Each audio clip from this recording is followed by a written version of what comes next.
হুজুরে গিয়ে কোটে বেতন হয় হেতারা দে হইতো সময় নতুন নতুন হাঞ্জাবি অগল গাদ দে। শুধু তাই নয়, আজ যে দেখছি হুজুরে বলে বাজারের দিকে যার। বল ওই বাজারে যার মানি মুখ খোলানি না পর্দা করে যার, তারপরেও আর কত হইলো যাই বলো কিনলে বাজারে আইব না। হুজুরে কিনলে বল এটবো কথা তো ঠিক। চাচা পাঞ্জাবি কে সিলাইছে কত বড় করে। আরেকখান কথা হুন, এ দেশে একমাত্র কাপড়ের দাম হুজুরের বাড়াইছে, লম্বা লম্বা পাঞ্জাবি অগল সিলাই। ওরে এদিন চাইদিন হুজুরে আবার টাচ মোবাইল চালার। কি আরে কস হুজুরে কিনলে টাচ মোবাইল চালাইবো? হুজুরে শুধু বাটন মোবাইল এখন চালাইবো, মাঝে মাঝে হ্যালো করব শেষ। হুজুরে টাচ মোবাইলের কাম কি খাড়া এটা লই কমিটিতে লই বমু। ওই চাচা হুজুরে হেডিকে কত বড় করছে আর গেঁড়ি একখান চাচা কি মোড়া। এই আল্লাহ রস্তিয়া খাই খাই লগের আঙ্গ শরীর চাচা হুজুরের হেড কিনলেই এত বড় হইব। আর বউ অসুস্থ, ইয়ারে তাড়াতাড়ি ডাক্তারের কাছে নিতে হইব। আমি মসজিদের সভাপতি, অথচ ইমাম সাহেব আমারে সালাম দিল না। অপমান, চরম অপমান। এই অপমান আয় কোনোভাবে মানি লইতেন না। আসসালামু আলাইকুম সভাপতি সাহেব। ওয়ালাইকুম আসসালাম। আনে মসজিদের হুজুরিকার একটা ব্যবস্থা করেন না কা? এই কয়েকটা দিন লক্ষ্য করছি হিগে একটু বেশি বাড়ি গেছে। ইমাম সাহেব তো আল্লাহ গো বেয়াদবি করিয়ে লাইছে। তোগুলো কি সমস্যা হইছে? আমরা তো হুজুরের কোনো যোগ বিয়োগ মিলে ফলাফল হাইয়েন না। কয়টা বেতন হয়, পরিবেশ চালার, নতুন নতুন পাঞ্জাবি গাদের, টাচ মোবাইল কিনের। হ্যাঁ ঠিক কথা কইছস, হুজুরে এত টাকা কই পায়? আজকে সন্ধ্যায় এটা লই বমু। আমরা এলাকাবাসী আপনারা মানি আনে হুজুরের বিরুদ্ধে একটা ব্যবস্থা নেন। ঠিক আছে, চিন্তা করিচ্ছে উচিত বিচারই করুম। সেক্রেটারি সাহেব তো সৎ মানুষ, সে মেয়েরে যদি আঙ্গু বৈঠকে রাখি তাইলে তো কোনো ভালো ফলাফল হাইতান না। হাতেরে তো ন রাখলে হইতো ন। চিন্তা করিচ্ছে হাতের প্যাকেজ দিমু আই। ইমাম সাহেবের ডাইরেক্ট বার করে দিলে এলাকাতে আঙ্গ বদনাম হয়ে যাইব। সন্ধ্যার বৈঠকে এমন এমন দোষ দিমু ইমাম সাহেব নিজে তুন চলে যাইতে বাধ্য হইব। সভাপতি সাহেব আরে কিলে খবর দিছেন? তোমরে খবর দিছিলাম সন্ধ্যার সময় ইমাম সাহেবের লই আঙ্গ একটা বৈঠক আছে, ইয়েনে থাকিও। ইমাম সাহেবের অন্যায় কিয়া? ইমাম সাহেবের মতিগতি বালানো, কারোর দাম দেয় না। তাইলে দুই একখান কন হুনি। আয় মসজিদ কমিটির সভাপতি, আরে রাস্তা দেখি হে সালাম দে না। আরো মেলা কাহিনী আছে, মিটিং এ আইলে শুনবে। যা কইবার মিটিং এ কমু, অন কিছু কইতান না। আচ্ছা ঠিক আছে, আজ সন্ধ্যায় চলি আমু মিটিং এ। সভাপতি সাহেব আন্নে কোন আর অপরাধ কিয়া? কথা কইেন না, আপনার বিরুদ্ধে মেলা অভিযোগ আছে। মানুষের কথা বাদে দিলাম, আপনি মিয়া আন লগে তো বেয়াদবি করিয়ে লাইছেন। আয় তো এমন কোনো আচরণ করি না যে আপনার লগে বেয়াদবি হইব। আজকে সকালে বাজারে যাইবার সময় আপনার লগে আমার লগে দেখা, আই মসজিদ কমিটির সভাপতি, আপনি আমার একটা সালাম দিলেন না। আর বউ অসুস্থ, ইয়ারে তাড়াতাড়ি ডাক্তারের কাছে নিতে হইব। আর বউ অসুস্থ, এই খবর হাই তাড়াহুড়ো করে চলে গেছি, এটার লাই আপনারা খেয়াল করি না। আয় আন্না কইলে হইব আরে, আয় আপনার চেয়ারের দিকে রে নিয়ে অনেকক্ষণ খাইয়াছিলাম, আপনার তো আমার কোনো গুরুত্বই দিলেন না, সোজা চলে গেছেন।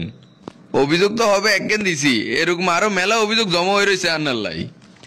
আর কি কই রে কমিটির ব্যাগের সামনে অনগা তোকে অভিযোগ ব্যাগেন ক। আর এক নম্বর প্রশ্ন, হুজুরে গিয়ে কটে আয় বেতন হয়, এত নতুন নতুন হাঞ্জাবি অগল সিলে কাট দেন, এরপরে আবার ফ্যামিলিও চালার। শুধু তা ন, হুজুরের রাস্তাঘাটের লগে বোরে লই আটবো কিনলেন। আবার এদিন চাইদিন হুজুরে টাচ মোবাইল চালার। হুজুরের টাচ মোবাইলের কাম কি? হুজুরে চালাইবো বাটন মোবাইল। আর একখান কথা কন চাই, হুজুরে আল্লাহ রস্তিয়া খাই গে হ্যাঁ ডিয়ার গেঁড়ি এনে তো মোড়া করছে গা।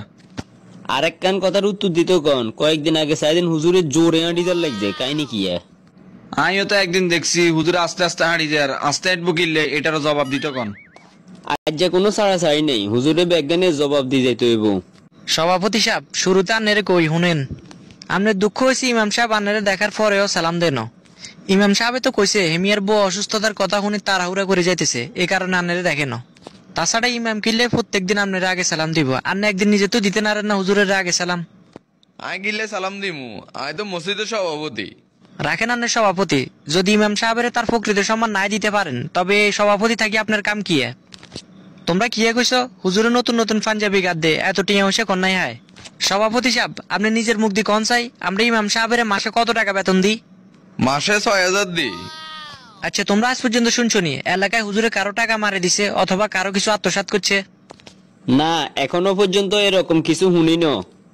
তাহলে সভাপতি সাহেব একটা বিষয় ভাবেন, আমরা এই অল্প কট নিয়ে হুজুরের বেতন দিই, এর মধ্যে হুজুরে ফ্যামিলি চালার, নতুন পাঞ্জাবি গাদদের, এটাও আমগো মতো কিছু লোকের সহ্য হন না। সেক্রেটারি এত কথা কয় কিনলে বুঝি না। আর তোমরা আরেকটা বিষয় অভিযোগ দিছো কি হুজুরে টাচ মোবাইল চালায়। তোমার মতে এটা হুজুরের লাই না যাইজ, কিন্তু তুঙ্গলা যাইজ নাকি? নিজেদের মন মানসিকতার পরিবর্তন করো। হুজুরের বোরে লই রাস্তাঘাটে দিয়ে আড়ি যার, এটা লাই তুঙ্গ গাজল বকিল্লে। তোমরা আরেকটা অভিযোগ কি করছো? হুজুরে মানুষের বাড়িতে খাই খাই হেড বড় করিয়ে লাইছে, গেড়ি মোটা করিয়ে লাইছে। এদিকে আঙ্গ সভাপতি সাহেবের হেডও তো কত বড়।